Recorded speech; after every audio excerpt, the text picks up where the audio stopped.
নমস্কার বন্ধুরা, আজকে পড়ছি আশাপূর্ণা দেবীর দোলনা উপন্যাসের 30তম অংশ।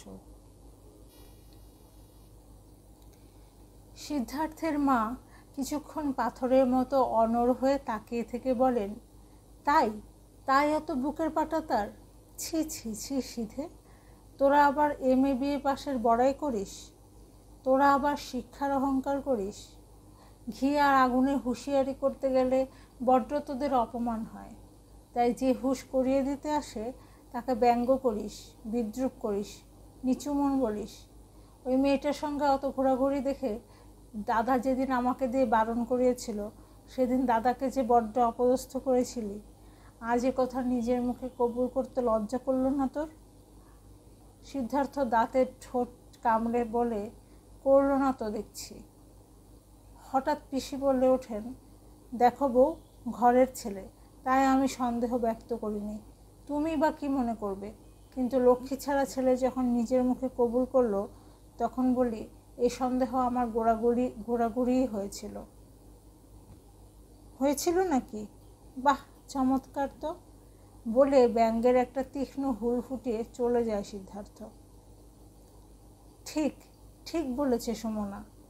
বিশ্বাস কথাটা একটা অভিধানের শোভা, অর্থহীন শব্দ। বিশ্বাস জিনিসটা একটা শেকড়হীন রঙিন ফুল। ওকে যদি কাচের মাটিতে ফটিক জলে ভিজিয়ে রেখে দাও, বাহারের আর শেষ নেই। কিন্তু একটি ফুল তুলতে দাও, ডালপালা সব শুদ্ধ উঠে আসবে। পিসিমার গোড়াগুড়ি সন্দেহ হয়েছিল, তাহলে মারি বা হতে বাধা কি? হয়তো বাবা দাদা সকলেরই হয়েছে। এদের কাছে কি মূল্য সিদ্ধার্থের সুনাম দুর্নামের? দুটোই সমান। তবে একটা বিনিময়ে যদি সিদ্ধার্থ খানিকটা সংঘর্ষের হাত এড়াতে পারে, কেন তা করবে না? বাবা এলো দাদারা। সিদ্ধার্থের মাথা নিচু, কিন্তু কথা স্পষ্ট। হ্যাঁ, আরও আগেই বলা উচিত ছিল আমার। তাহলে ওই পুণ্যের নিশানটি সমেতে বিয়ে করছো? দেখি, অনেক বড় কথা কয়ে এসেছে চিরদিন, এত ছোট কাজটা করতে লজ্জা করা উচিত ছিল। সিদ্ধার্থ মাথা তুলে বলে, জীবনে উচিত কাজটা কে কবে করতে পেরেছে বাবা? এইবার ভাবছি, দেখি তেমন একটা কাজ করা যায় কি না। তোমার থেকে যে বংশে কলঙ্ক হবে ধারণা করিনি। ধারণা করেননি? আশ্চর্য তো, গোড়াগুড়ি ধারণা করা উচিত ছিল।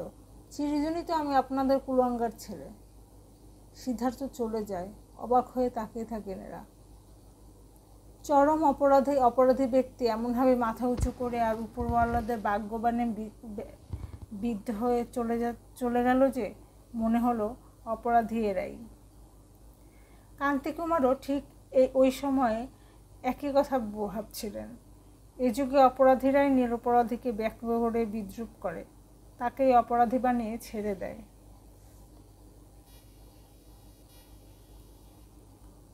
নিজের ঘর সংসারের কথা নিয়ে নয়, একটা কেস নিয়ে ভাবছিলেন।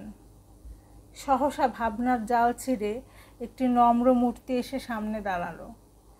সুমনা কতদিন পরে বাবার ঘরে এসে দাঁড়ালো।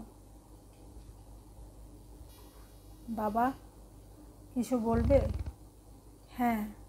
টেবিলের উপর নখের একটা আঁকুবুকি কাটতে কাটতে বলল, প্রফেসর আরকের কাছে গিয়েছিলাম। ভালো। সুমনা বাবার এই নির্লিপ্ত স্বরের মধ্যে থেকে বুঝি সাহস সংগ্রহ করে নেয়। তাই এবার স্পষ্ট গলায় বলে, উনি এখন ইউনিভার্সিটিতে রয়েছেন, আমাকে আসতে বলেছিলেন, নিয়ে নিলেন। ও, তাহলে ভর্তি হলে?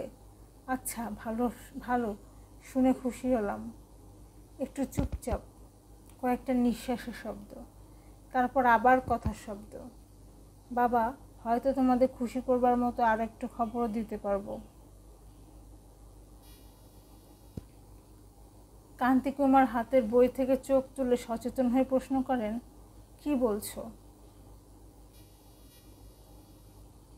বলছি, খবরটা হয়তো তোমাদের খুশি করবে। ওকে একটা শিশু আশ্রমে রাখবার ব্যবস্থা করে ফেলেছি।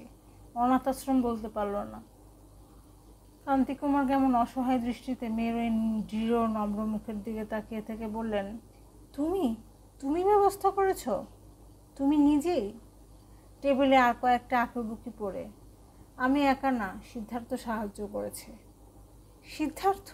সিদ্ধার্থ তোমায় সাহায্য করেছে? হ্যাঁ বাবা। কান্তিকুমার যেন মেয়ের দিকে চাইতে পারছেন না, যেন মেয়ের কাছে বড্ড বেশি ছোট হয়ে গেছেন। অথচ উল্টোই হওয়া উচিত ছিল।